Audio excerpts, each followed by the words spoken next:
tonight? The same thing we do every night, Pinky. Try to take over the world.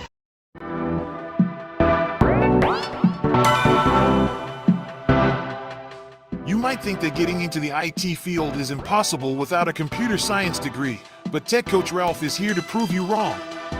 Get ready for some jaw-dropping revelations on how to break into this lucrative industry. Listen up, tech enthusiasts! Are you ready to break through into the IT field, but feel like you need a computer science degree to make it happen? Think again! Tech Coach Ralph has some exclusive, mind-blowing secrets to share with you. Get ready to be blown away by his jaw-dropping revelations on how to break into the tech industry without a computer science degree. So get your notepad ready, because Tech Coach Ralph is going to change your life forever. Buckle up, because you're about to embark on a journey to success in the IT field.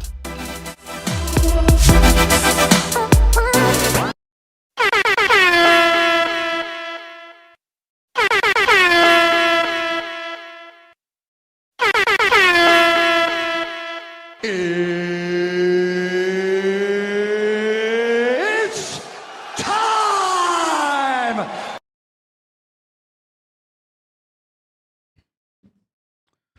Welcome. I am not liking this color. What's going on here? All right, that's better. Cool. So, how is everyone doing tonight? We already have Stephanie here. Hi, Stephanie. Happy Thursday. How are you doing today? All right. So, it is a beautiful Thursday. And I'm just curious, how's everybody doing? How is everybody doing? All right, so, we have a lot of work to do, not too much time. So, let's get started. So, let's go through our agenda, all right? So, tonight we're going to continue, part 2 of our Airflow times Selenium-Wire integration, brought to you by our good friend in Taiwan, who is a data engineer who was using an earlier video that I did on Selenium-Wire, and he was trying to get it to work in his Airflow container. So we got a good deal of it done last week, setting that up, and it was so hard to end the stream last week because I was really enjoying what I was working on. So we're gonna continue today. But before we do that, let's get into our agenda, right? So first and foremost, I have to say, I appreciate you. Today, just a few hours ago, we hit 250 subscribers.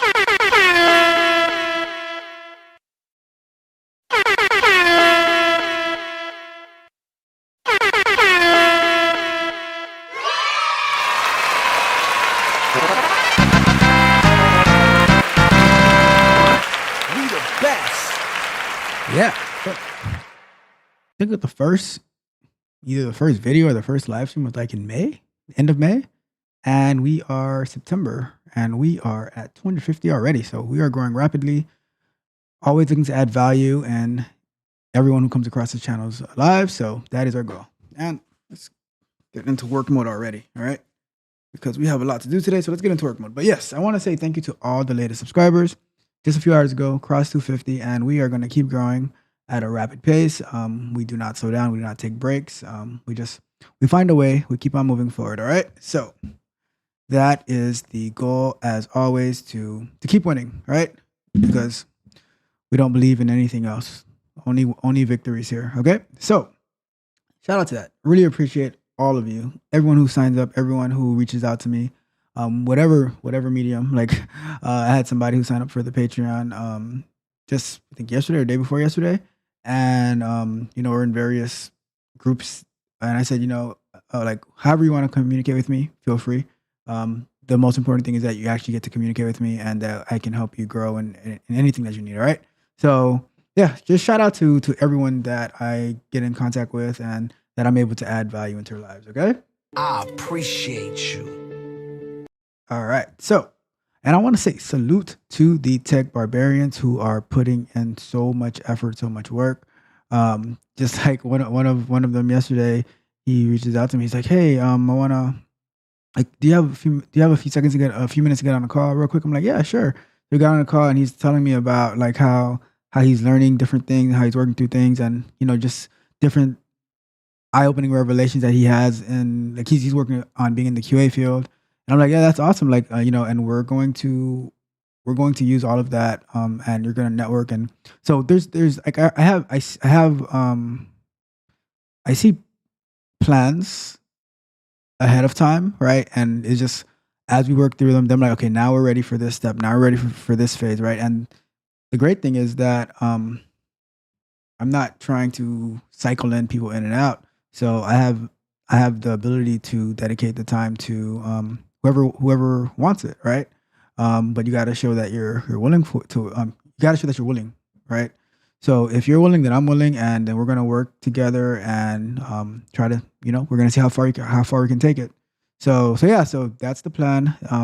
With everyone that I come into close contact with, it's the same way that I win, I want to see you win as well. There's no shortage of ability to win. So shout out to the tech barbarians who are putting in that work every single day. Like I tell you, like Stephanie told you the other day, like how many hours are you working a week? 10 to 14. Like I'll tell you this, right?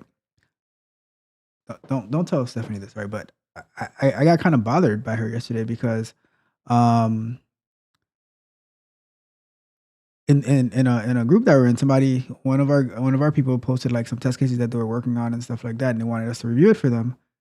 And I wake up and I see she already responded. I'm like, did she really just wake up earlier than me? Did she really do that? I was like, wow, that's wrong. So then I was upset at myself. I'm like, all right, nope, this can't happen. So today I sent her a message around like 5:30 in the morning. I'm like, hey, I'm up earlier than you today, So, and so if she wants to have a waking up early challenge, I'm game for it, But anyways, the point is, right? We work tirelessly, and because we are results driven, and that's the main thing that matters. It's about the results. Nothing matters but the results, right? Because at the end of the day, we want to be able to say we got it done. All right. So shout out to the tech barbarians. They come before just about anything. All right. They ain't believing us. All right. So I appreciate you. I appreciate every last tech barbarian that I have on the team. All right. All right. So let's go into our live show schedule real quick. So we have Sunday afternoons, we have our software explorations. We have been working through Terraform lately. And Tuesday nights, we have, before we go into Tuesday nights, right? Because next week's schedule, I'm not really sure how that's going to work out because I'll be all over the place. But this coming Sunday, if I am able to live stream, it probably won't be on Terraform because my setup might be all messed up. What I might do, if I'm able to live stream on Sunday, it might just be some of the Chaos Camp challenges, like working through some of those. There's a few that I really want to get to, so maybe we'll finish up that MP3 challenge, and then maybe move on to another one. Like the rate that Don is putting out these challenges, it's so hard to keep up with, right?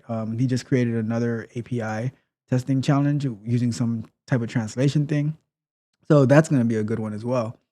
So, but yeah, so if I'm able to live stream this Sunday, then it'll probably be some Chaos Camp challenges they work through, because those challenges are very, very good for like those who are looking to get into tech, especially those looking to get into QA, right? Because both Don and I are QA engineers, and he creates these crazy, fascinating challenges that it really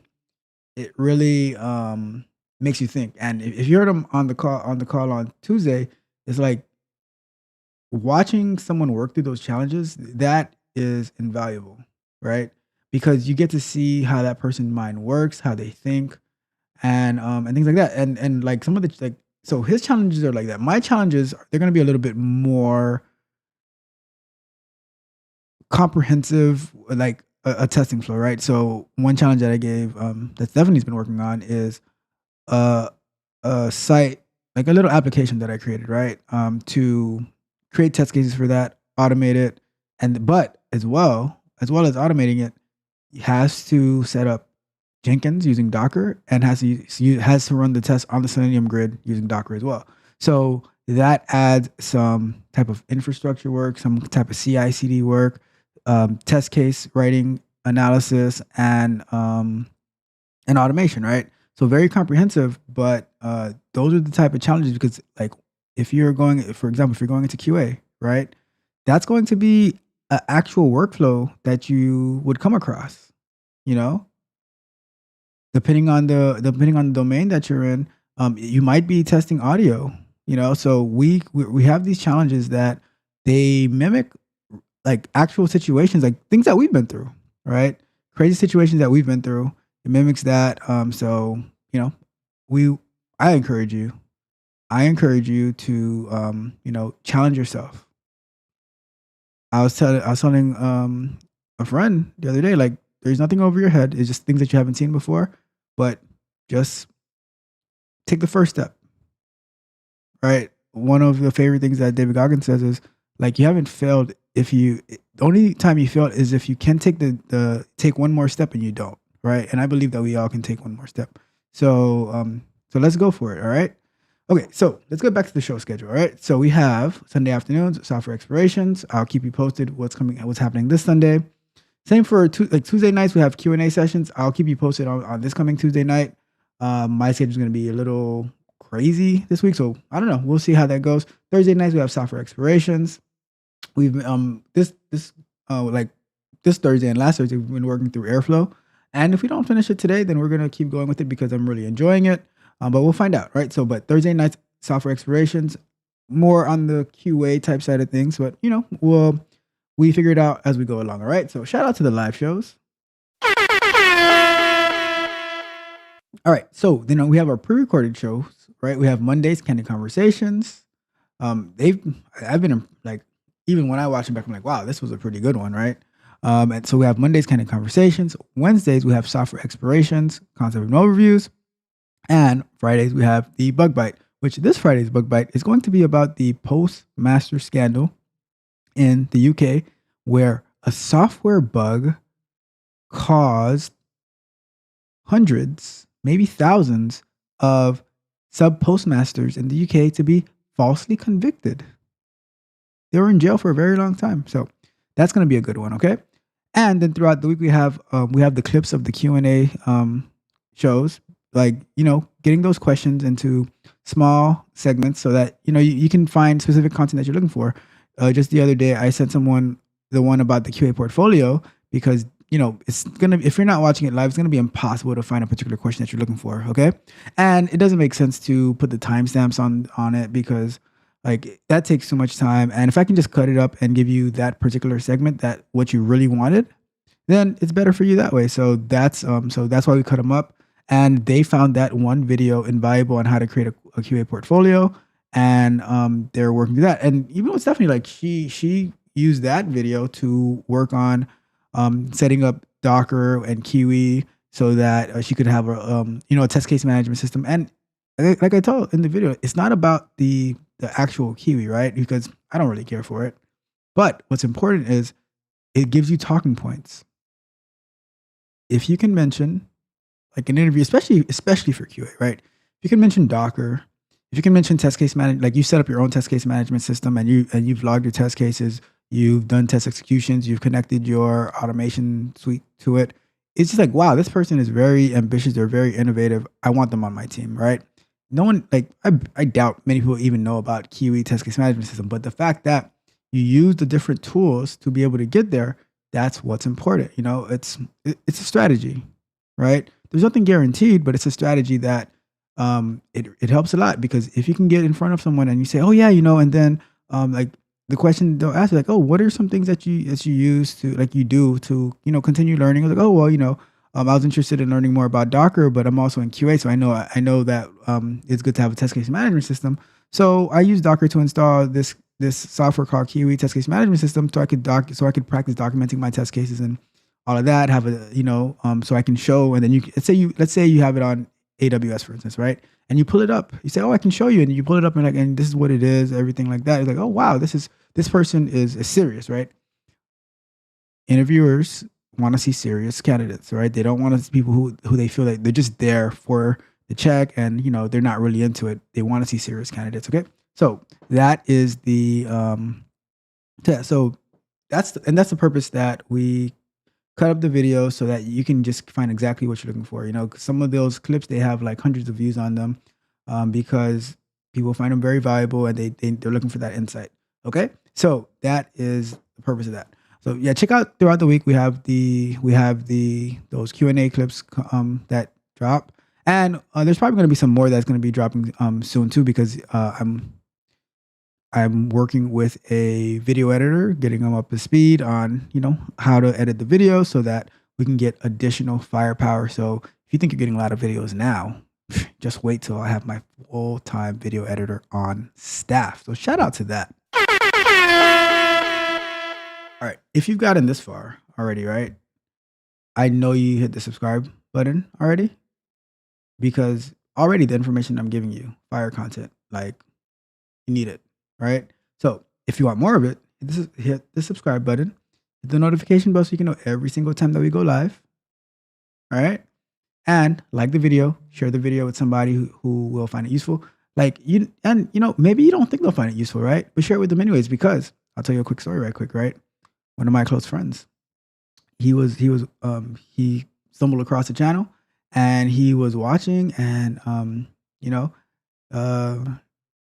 he had to go do something with his family, but he couldn't put the phone down. He's like, they almost got into an argument, and he's like, all right, I'll come back later. But so share it. You never know who's going to get captivated by this content. Okay. All right. So, and of course, I already mentioned it briefly, right? But if you haven't done so yet, check out the Patreon, see all the information that's in there. I think I have so many videos that I want to create for that, is, just need the capacity to do it.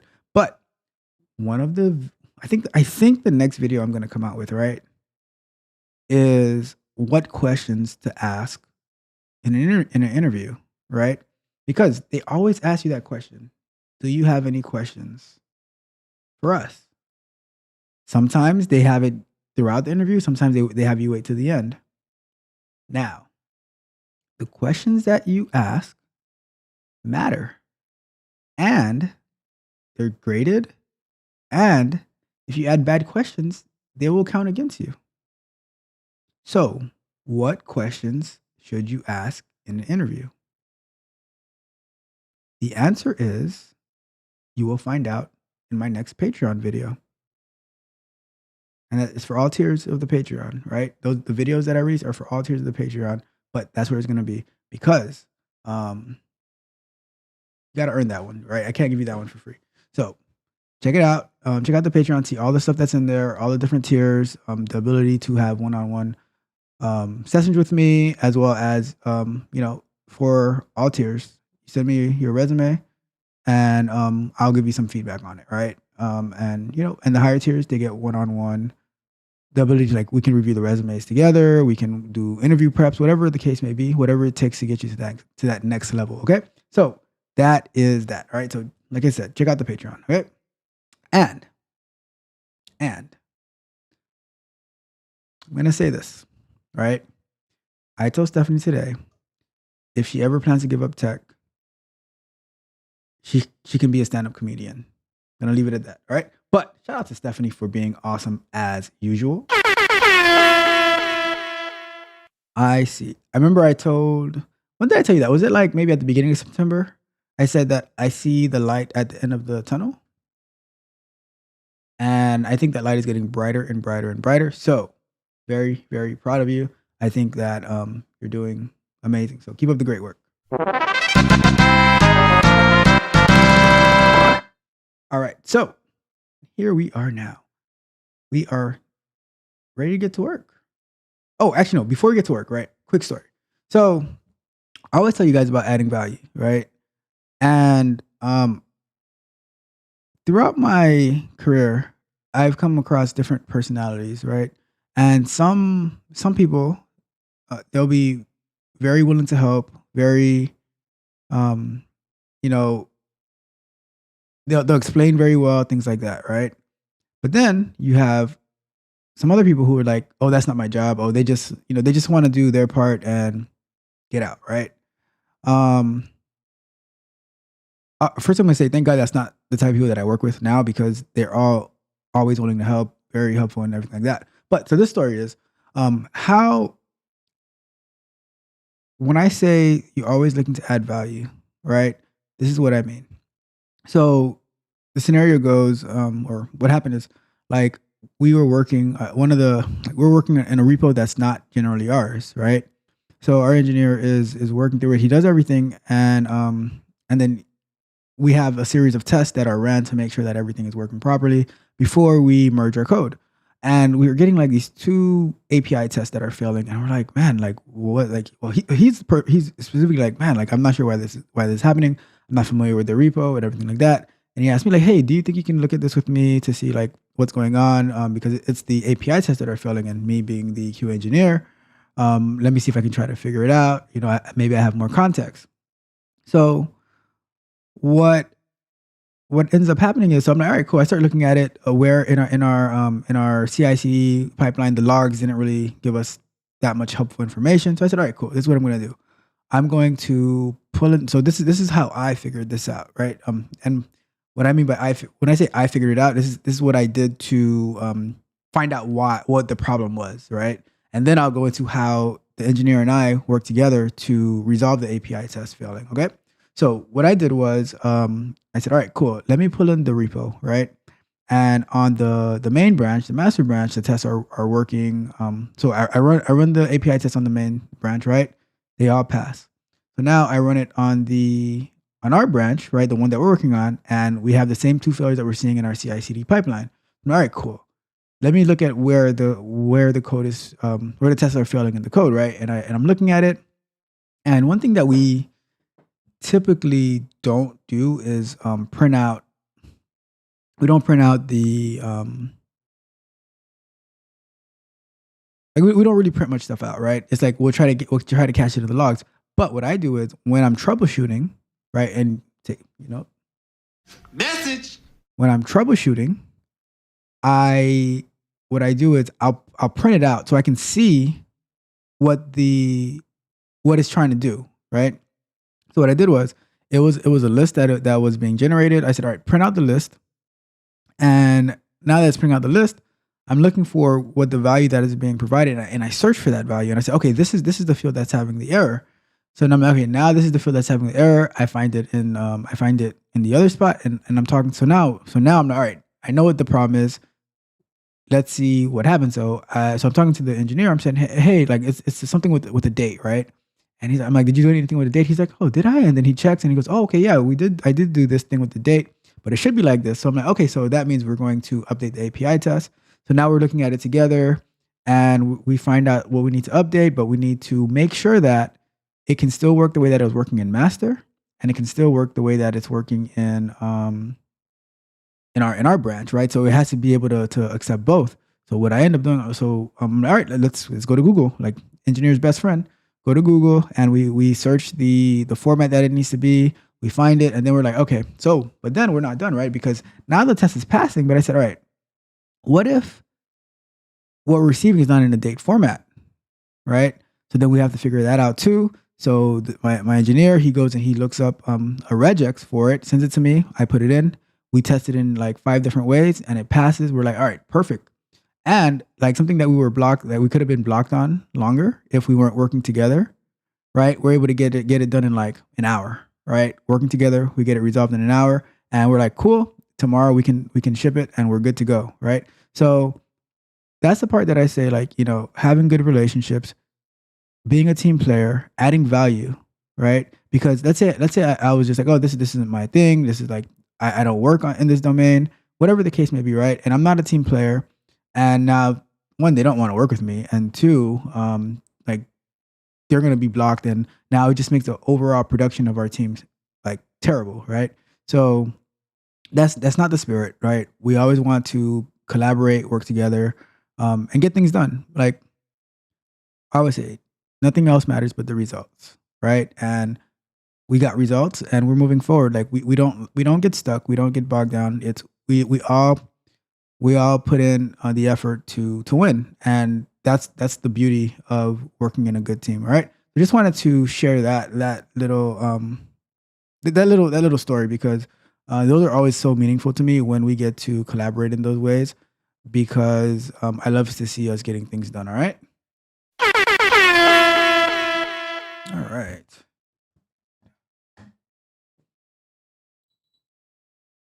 All right. With that being said, we are going to get to work. So, what does that mean? That means we're going to have 20 minutes of work and 5-minute breaks. And through the breaks, reading the chat, we'll check some job postings. I wonder what type of jobs we should check for today.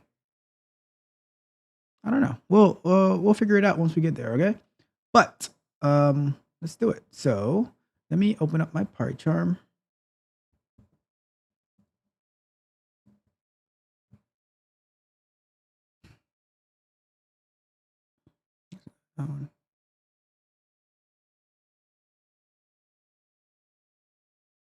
Oh yeah, and part of this project, right? Let me put the timer up.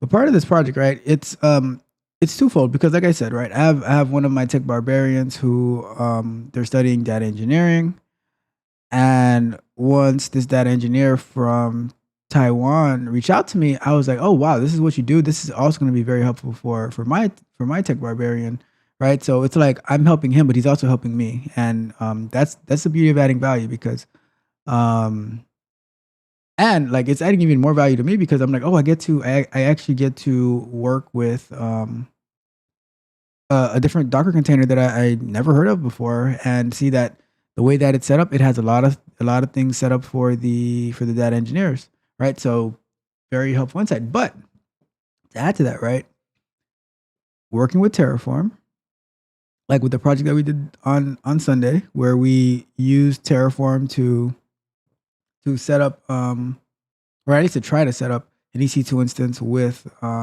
Docker, which I was able to figure out.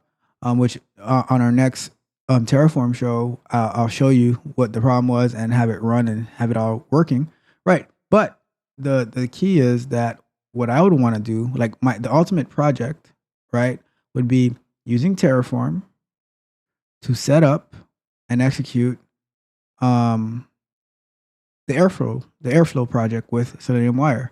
So that's going to be like when it all comes together, that's what I'm going to want to do. Use Terra, like integrate the two, right? And then this is like even more complicated challenge because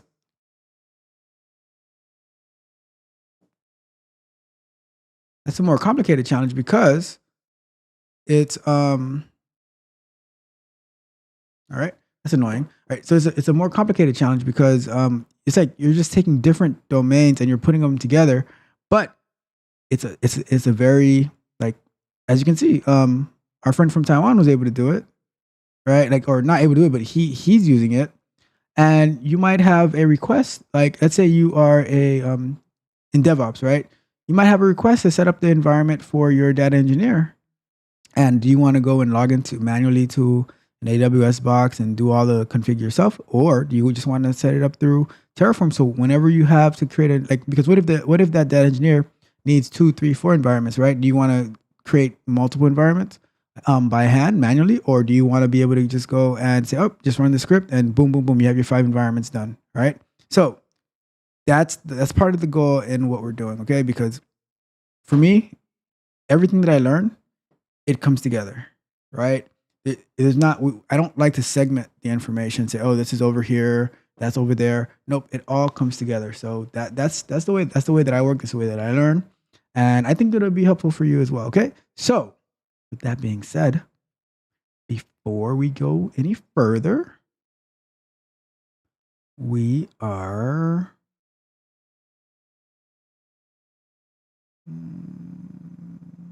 Let's go here.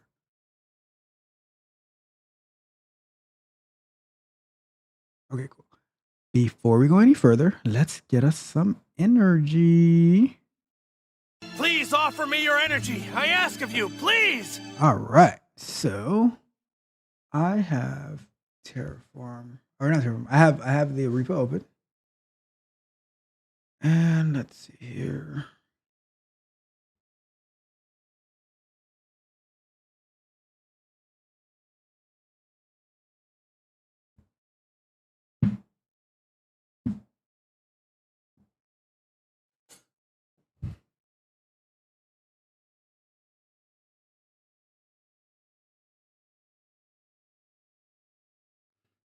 right, just setting up.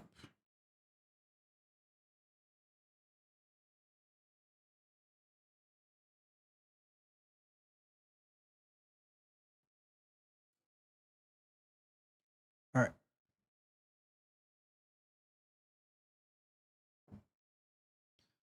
So, hey, Stephanie, if you're still there, I want you to answer a question that I will respond to after our first break. But the question is, if you're still there, since we started working together, the strategies that I've had you tried, right? Did they work? That's the question. Did the Tech Coach Ralph strategies work? Okay, so let's go. All right, so I'm going to start the clock. It's time to do.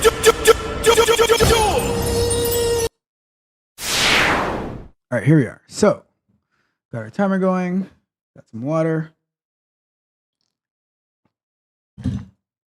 got some Celsius, but I do want to create my own energy drink.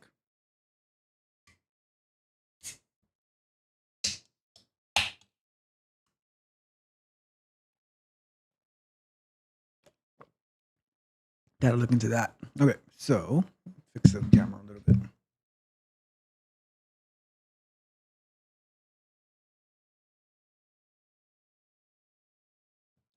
Okay, here we go.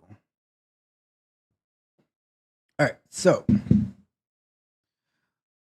last time, all right, so let's go through the README real quick, right? Because, oh, jeez, hold on. Okay, README. Okay, cool. Let's go through the README real quick, just so we can see what's going on, right? So let's get a quick recap and where we left off, right? So, just hello, Ralph. Thank you for helping me to find the problems. I think I need to introduce myself first. My name is So Yu, and I live in Taiwan. My current job is a data engineer. My mother language is Chinese, so I'm trying my best to write in English, and I'll tell you that you write great English, okay? So don't even worry about that. And shout out to you for reaching out to me and writing this in English, because I think that's remarkable, okay? So here's the Docker Compose file. All right, so he gave the Docker Compose file, which we can take a look at it, and I'll show you the changes that I made to it, okay? And as you can see, the setting is the official Airflow. The setting of the Airflow is the same as the official. So he's saying how he did his Docker build, which we did that last week, so we don't have to do that again. And then the Docker Compose up to initialize the database, and then Docker Compose up, running it detached. Let me see if I make this bigger. Or not. All right. I tried. So we keep going. So the introduction. I think because the code needs to be executed within the container, I need to start a proxy server to provide services. So this is the part that I don't think is necessarily the case, but we're working through it. Okay. So as you can see in the Docker Compose YAML file, I added the MIT proxy below, and I will set Selenium-Wire to use that. Right. So that's what I'm challenging in here, because I don't think that's actually the case. We're gonna find out, because that's what I hope to get through tonight. Okay. So here's the architecture of the container settings. I installed Selenium-Wire in the Airflow container, and it will run Selenium in the Selenium grid container, because I found it can't get back to the network request. So I added the MIT proxy container to catch it, and I can see that the request in the okay, so you can actually see the request here. So that's interesting, but it still cannot get back to Airflow container, as you said. I think is the proxy settings, right? So yeah, so that's what I was telling them when we were talking via email, is that I think it's so the thing is with Selenium-Wire, once it starts to run, it creates the proxy on the spot, and then once it finishes running, it shuts down the proxy. So I don't think you need to set up the proxy before, right? And that's why I said I don't think the Airflow, or I don't think the MITM proxy is necessary, because Selenium-Wire uses that proxy to set it up. So you might not even need that, okay? So that's what we're gonna try, okay? So run Python and Airflow Web Server 1. In this case, I ran the code in Airflow Web Server 1, but got nothing back, which is fine. And here's the code that he's showing. So all of this stuff looks good, right? From what I could see. But when you start running the test, Selenium-Wire is actually going to do this for you. You don't need to do that on your own. Okay? So we'll see it. But we're just looking through this, and this is great. Okay? So I think that's everything that we need to see. So what I did was I'll show you the change that I did last week was in the Docker Compose file. And when I'm done with this, I will definitely push, like if we get this working, I'll push it back up to GitHub so you can take it and run with it. Okay. So what I did was I disabled this right here, the MITM proxy, because I don't think we need that. Okay. So now what we can do is pick up where we left off last week, and we can. Oh, so I need to start Docker first. Okay, so let's do that.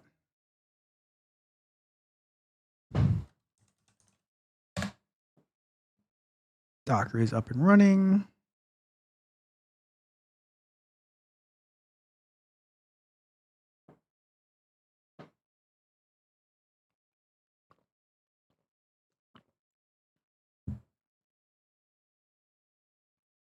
All right, so we're gonna go to the terminal. We got Docker up. I'm gonna go to the terminal, and I'm going to do.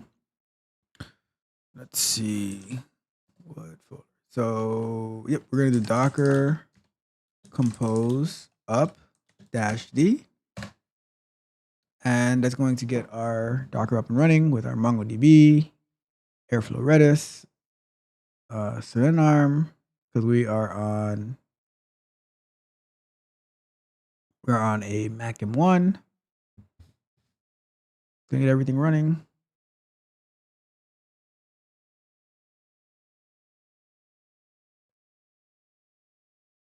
And once that's done, then we can see what comes next. But the main, like, all this other stuff is not that important right now because, like, I mean, the Python path might be important, but like the PostgreSDB, the Mongo, all that, it's not critical to what we're working on right now, because the most important thing right now is to get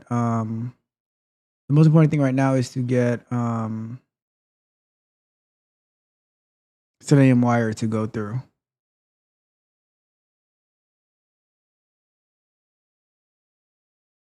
So let's see. I'm gonna open up another terminal real quick while this is running. I don't know if this one's actually gonna start.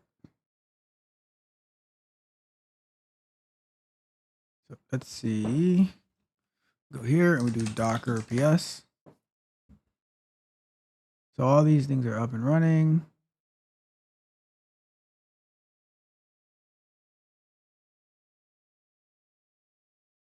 So let's see here. All right. Oh, this is exited. This one is having trouble starting, but that's okay because that one is like, it's not really critical to our operation, I believe. So let me look back at his documentation. And let me minimize this for now.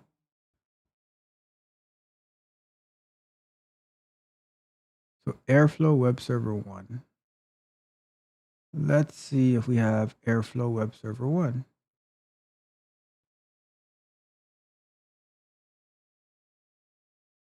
Redis, Selenium, Airflow Chrome, Airflow Chrome 2, Airflow Init. I don't quite see Airflow Web Server 1. Let's see. Network.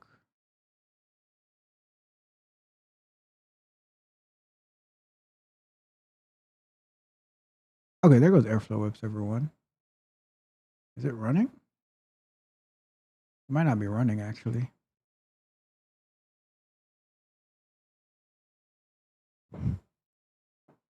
Let's see here.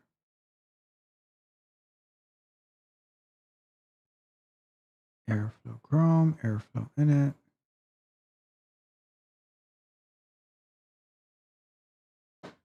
See something. Docker PSA. Let's see what we have here.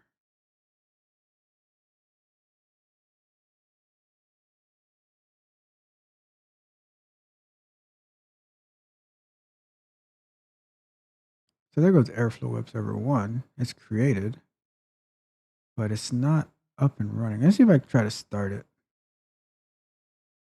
Let's see what happens.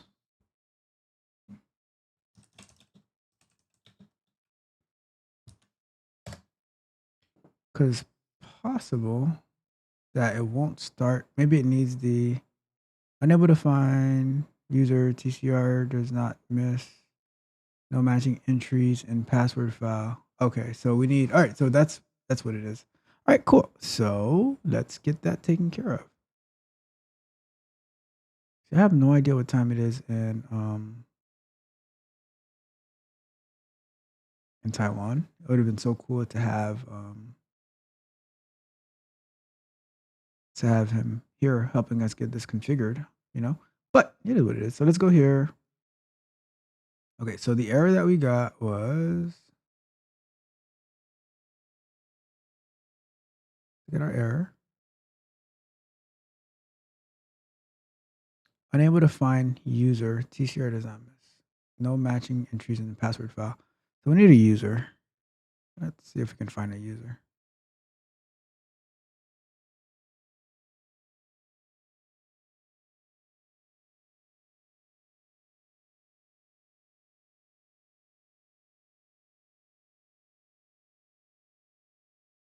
What if I do,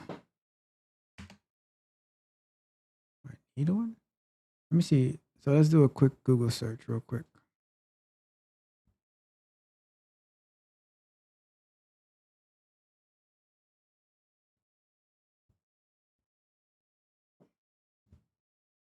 So I'm gonna go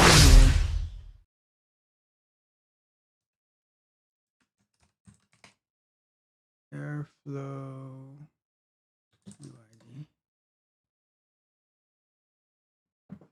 So entry points.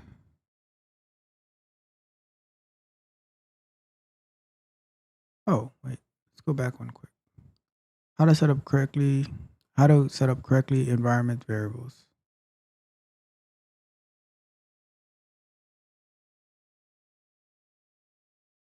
I run the Docker compose run the Docker compose up Airflow init in CMD and deploy Airflow using something given. You can manually create. All right, go ahead, let's do that. So, boom, look at that. So let's go here. Go back over here.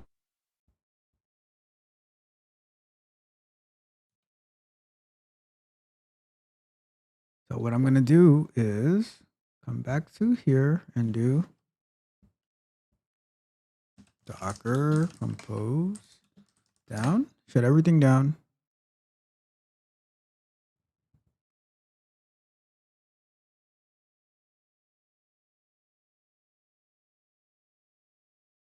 And we're gonna do this one first. We're up here. We're gonna do this one first.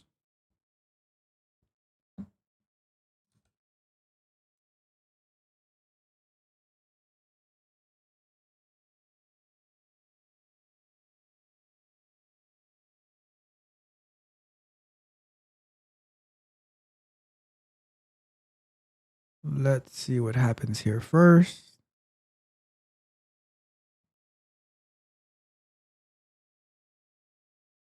Oh, should have did dash D, but okay.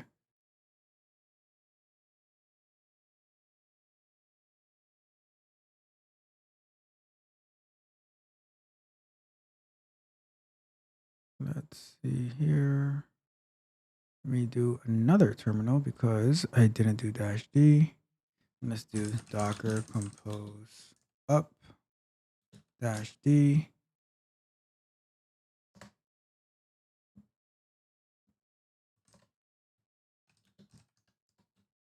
Okay, document pulls up again. Jesus. Make sure it's in there. All right, cool. Document flows up again. And here we go.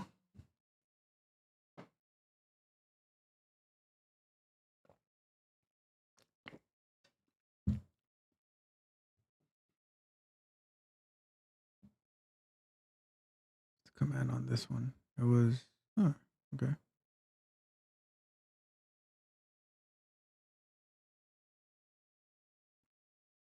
So let's see what happens with this one. Yeah, we're making progress though. So let's see if this is able to start.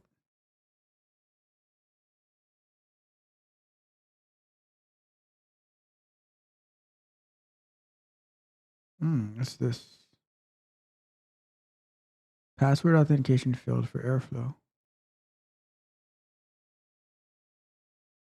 Maximum numbers of retries. Airflow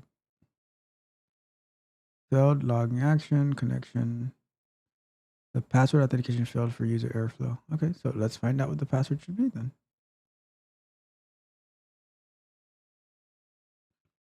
The provider Apache provide the Apache Airflow provider's Elasticsearch. I've used Elasticsearch in the past before.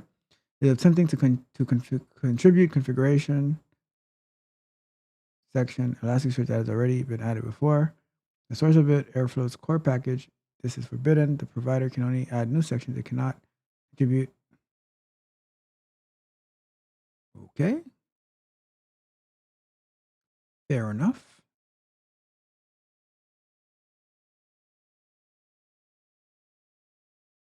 If we go here, this is exited.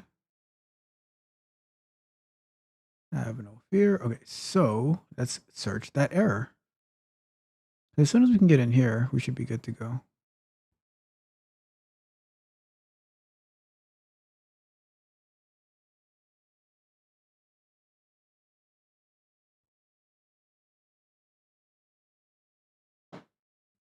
Connection server Postgres. So my Postgres password is apparently not good. So let's go quick Google search.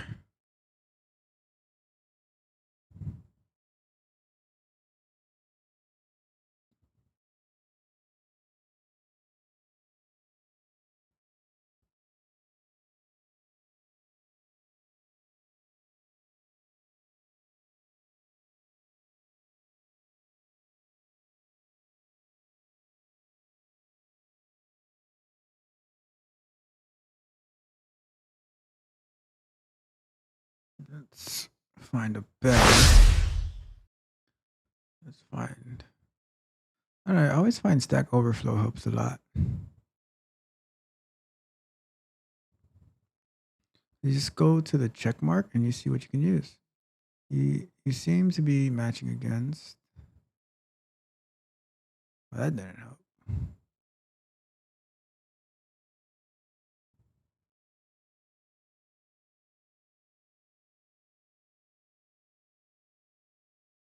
Let's see what we can find. I think the next link might be good too.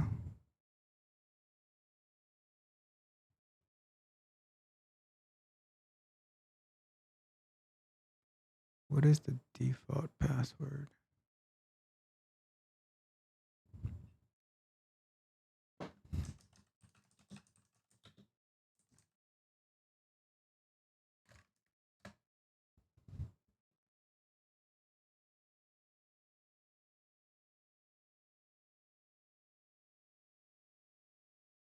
Let's see what this is.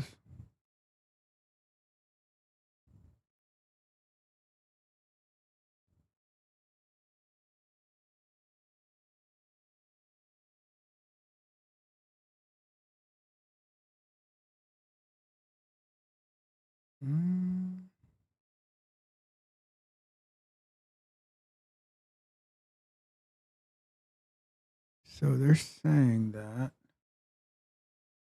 for the user Airflow,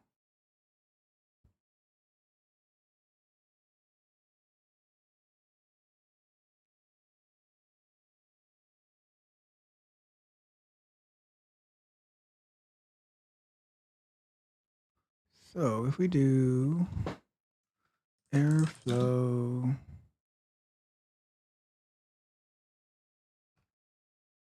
Airflow,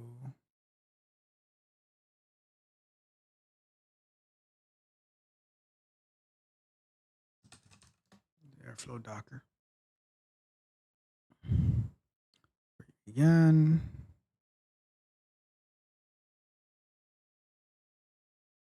Database.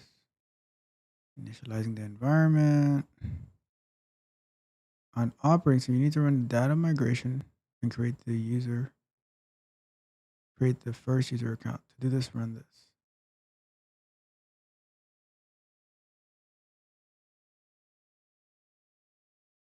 Lunch break! Lunch break!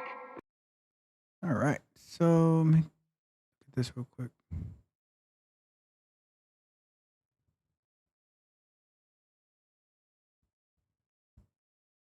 What I'm probably gonna end up doing is just removing everything and rerun it. But this says that you need to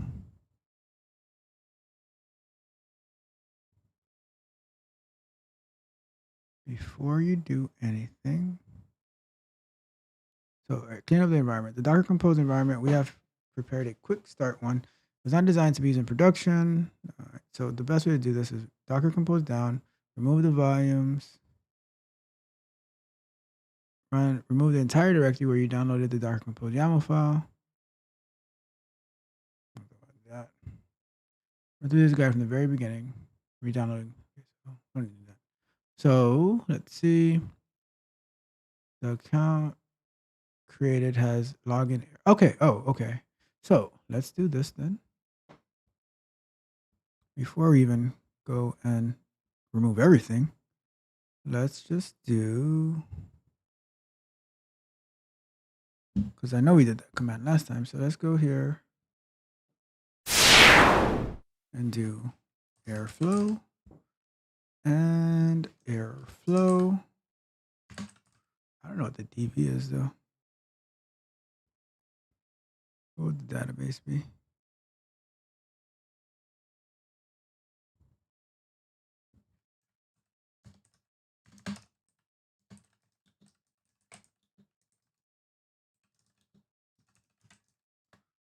Let's see what that would be. I'm looking for the default database for Airflow right now. Yes, it might be called Airflow.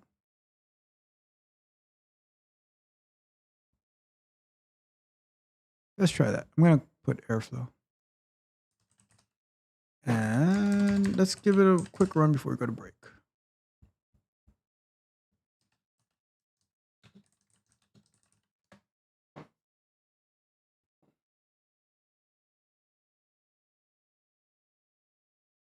Okay, so let's run it again. Already did. Let's do this. Well, we don't need to do that. Just let me do it. See what happens. Or what did I just? Okay. I think I ran the wrong thing, but whatever. Okay, let's see.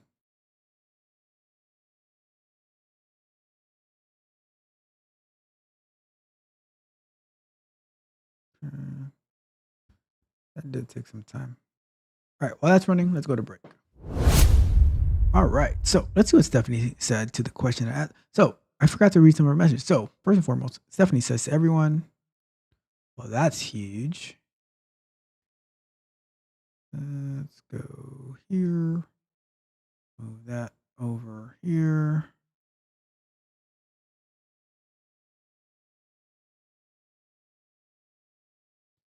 Stephanie says, happy Thursday to everyone. Happy Thursday to you too. And she said, it's another one busy Thursday. And she is part of the 5 a.m. club. Yeah, I didn't like that. That made me feel some type of way. All right, challenge accepted. Yep, she's been working through it. All right, so the question that I asked her, so she went from 0 interviews when we first met, now multiple interviews and getting close to an offer. Oh, and a side hustle. Was that in just a month? I think it was. Oh my goodness. Hi, Randy. Welcome to the show. So happy to have you here as always. Randy is another one of the amazing tech barbarians.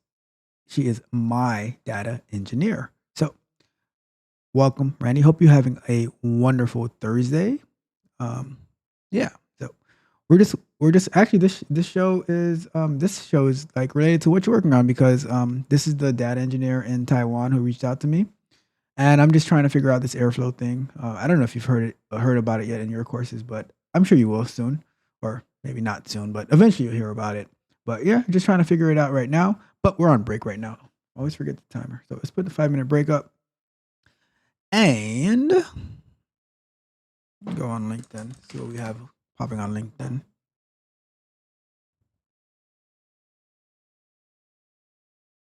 So we're here. Let's see. You know what? Since Stephanie just about is already like working 10 jobs, right? So I'm not even gonna look for QA jobs. I am going to look for data engineers jobs since Randy is here. So let's go to our LinkedIn, data engineer, and let's start with remote. I actually sent her a I actually sent her a data engineer job, or actually it was a machine learning job that I saw. Which they're very closely related, right? So, all right, let's go here and let's say let's start with remote, right?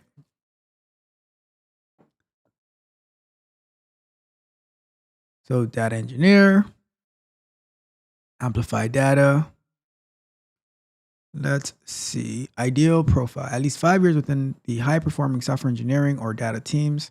Startup experience is a plus. Experience with Python and SQL, ideally in the context of a framework like Django. Previously managed and integrated with one or more analytical cloud warehouses. Snowflake, Redshift, BigQuery, and Databricks. Experience with writing production grade data transfer and transformation pipelines, ETL, ELT, especially including external data sources. Experience with distributed computing, data processing, technologies like Dask and Spark. Passionate about building products from the ground up. Opinionated on the best ways to do things and able to explain trade-offs between design choices. I think that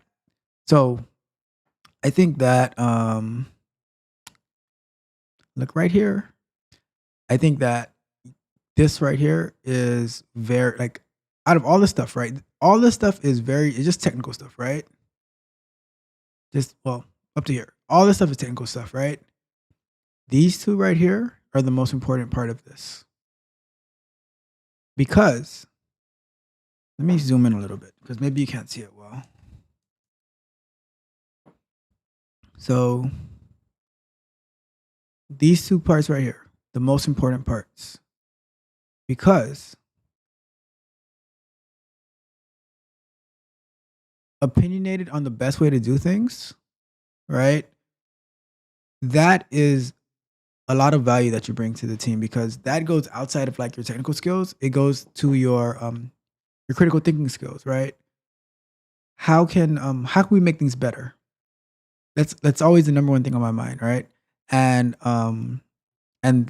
like with the projects that we work on in our tech barbarians team, I can see that all of them, but especially Randy has this quality because she's always calling out certain things that we might not be thinking about. Very analytical, very very good. So like this is going to be that's going to be like the most important thing. All these things can be learned, right? All these things can be learned, right? But this skill right here has to be developed, right? So very, very good, very good. But like this gives us a good guide of like, because we're playing the long game, give us a good guide of the things that we're going to be looking into in the future as we ramp up, things that we're going to be looking into, all right? So let's look at this one, machine learning. To me, machine learning is just an extension of data engineering. So I think, and it's probably even more popular. let's see. So let's go to responsibilities, right? Like this is how you study for the job that you want, right? It's not just you take a course and that's it. No, you have to study this stuff.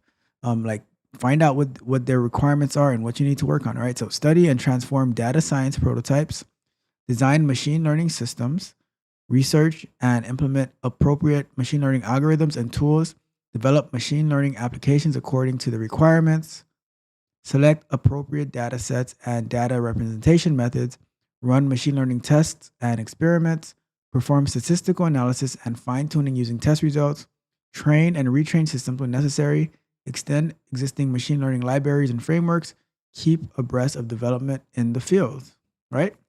What do you think about that, Randy? Like this is more on the machine learning and it's like an Get a move extension. on. Back to work. Chop, chop. Let's go. Come on. Get a move on. Back to work. Back to work. Back to work. Wow. Okay. But yeah, what do you think about like that? I like this is part of the in the course that we're working on. You're gonna come across this and you're gonna be able to crush it. So so the requirements and the skills for this position, right? Proven experience as a machine learning engineer or some similar role, understanding the data structures, data modeling, and software architecture, deep knowledge of math, probability, statistics, and algorithms, ability to write robust code in Python, familiarity with machine learning frameworks like Keras or PyTorch, and libraries like scikit-learn. Oh, see this one right here? Scikit-learn. That's in the machine learning course. Excellent communication skills, ability to work in a team, outstanding analytical and problem solving skills, and then must have. I've never seen this one before. US based university. I haven't seen that one. Preference for someone with a dual degree in computer science and other STEM degree. Wow, you're asking for a lot. All right, we'll keep going through this on our next break. But Miss Randy says, I can see the similarities. Yes. That's what I wanted to showcase to you, right? We're being very strategic because there's not a need to fast pace it and take your time, learn it, and then we can start to apply it into different things so that you can be like very, very comfortable. And then we're just gonna go through the process and see you grow. All right. So that's that. And Miss Randy said, where's my mouse? Sorry. I should make some time on my Google Calendar to review job descriptions. All right, you can't share all the information with them, Miss Randy. Like, you gotta keep some of that for our Patreon members, right? For our Tech Barbarians, you have to save that. But yes, you should definitely put some time on your calendar to review the job descriptions, and that's how we strategically plan what we're gonna do. See like what are the most common things that are being asked, and then we maneuver that way. Like we're very strategic, right? We don't just say, I'm just gonna take this course or take this boot camp and hopefully they help me find a job at in the future. Nope, we are very targeted, and what this is everybody else. Close your ears, right? It's only for Miss Randy, right? What we're going to do is we're going to have a goal of, right, this is like in the next X amount of years, I'm gonna land a position as a data engineer or a machine learning engineer at these X amount of companies, and then we're gonna work our way towards those companies, right? And that's how we're gonna set these valid, achievable goals. Okay, so that was okay. So everybody else can start listening again. That message was specifically for Miss Randy. All right, but let's get back to work. Okay, let's get back to work. Thank you so much, Miss Randy. Okay, so where were we? All right, so let's look at our. So while we're talking, this failed, and let's see here.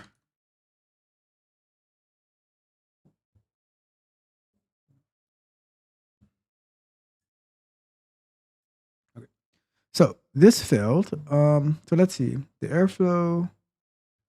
Let's go up here first. Password authentication for Airflow user failed.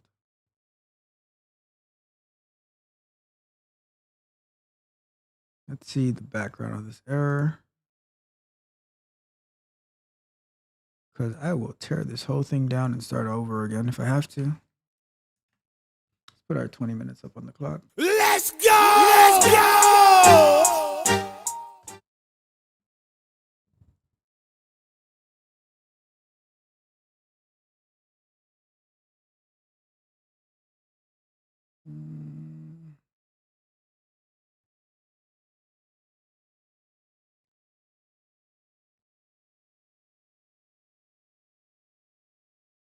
All right, so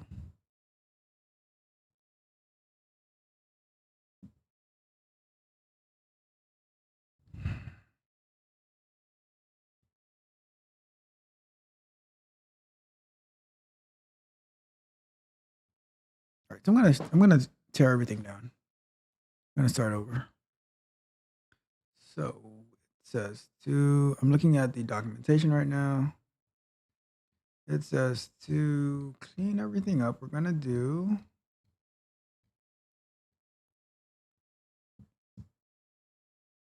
Docker compose down volumes -- RMI. Oh.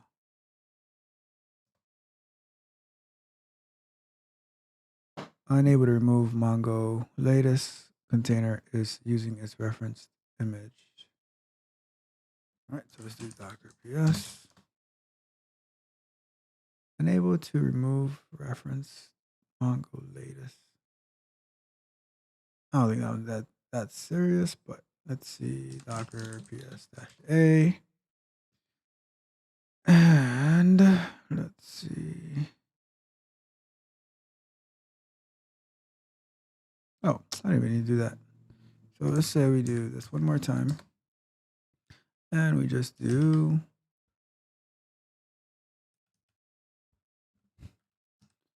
Docker RMA and Docker PSA. Not really anything happened to it. Oh, it's not in the list, so we should be good to go.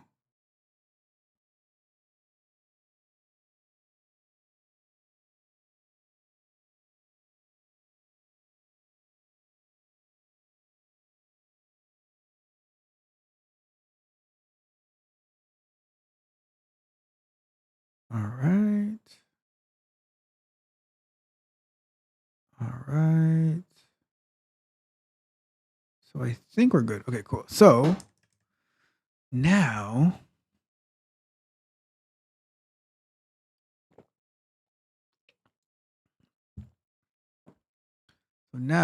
let's go to let's go back to our documentation. And we need to do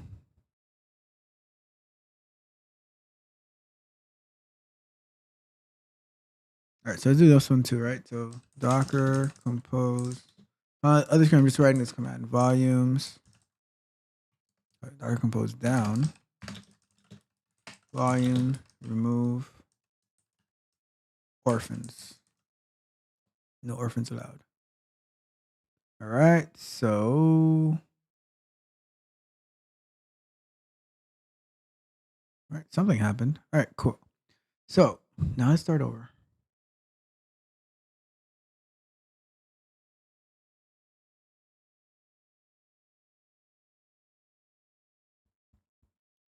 Let's look at us. Anything in here?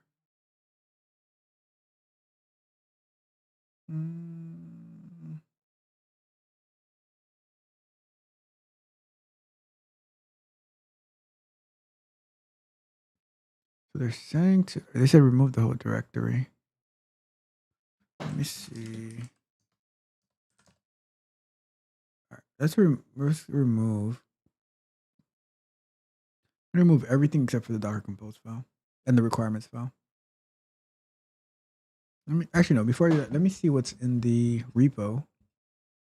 because if I look at what's in the repo, it will tell me.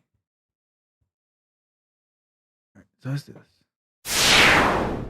Let me find this repo because I need to know what I need to delete, right? Because I don't want to delete everything.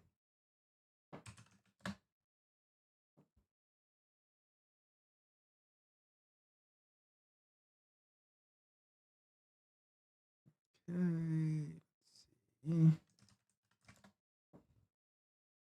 Let's look at that. And let's look at.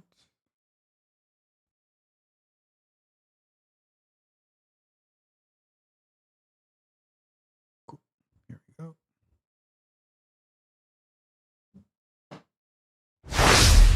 All right, so let's look at this, and let's go into here. So we have.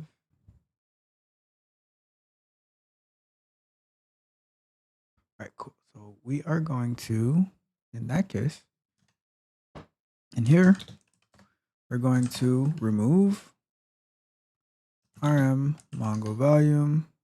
I think I gotta do -r maybe.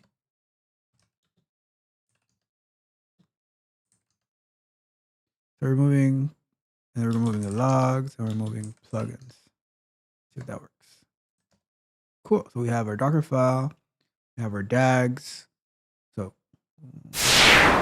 So I just removed the Mongo volume, the Postgres volume, the DAGs. No, not the DAGs. We kept the DAGs, removed the logs, removed the plugins, right? So now we have the same things that we have over here. So, all right, cool. So, oops. All right. So now, let's clear that out. Now we are going to go back to here. And we're going to do, so before we do Docker Compose up, all right, so let's go back to the documentation, right? So it says, all right, initializing the environment.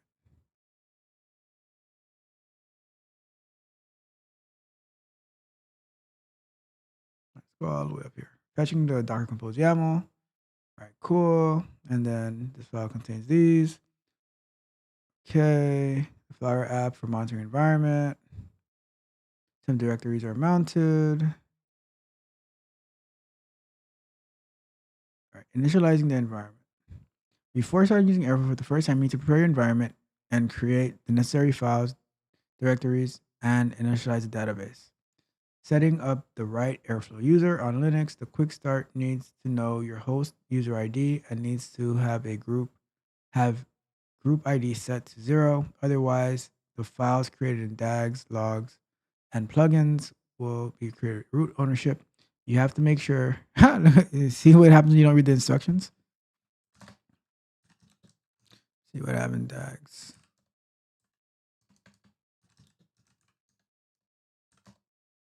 All right, so nothing in DAGs that is, all right, cool. So we don't need to get rid of that. Okay, so what we're gonna do is we're gonna do this command, make directory, copying that command, going over here. We're gonna paste that in here, right? ls. Okay, so we already have the DAGs, we have logs, plugins, config. Okay, so now we're gonna do echo airflow uid -u. All right. For other operating systems, you may get a warning that Airflow UID is not set, but you can safely ignore it. You can also manually create an .env file in the same folder as Docker Compose with this content getting rid of the warning.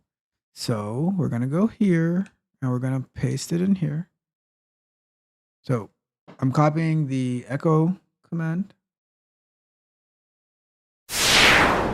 We're gonna go here and we're gonna paste that. So echo -e Airflow UID is going to create the environment file. And we click enter. And I'm gonna do ls.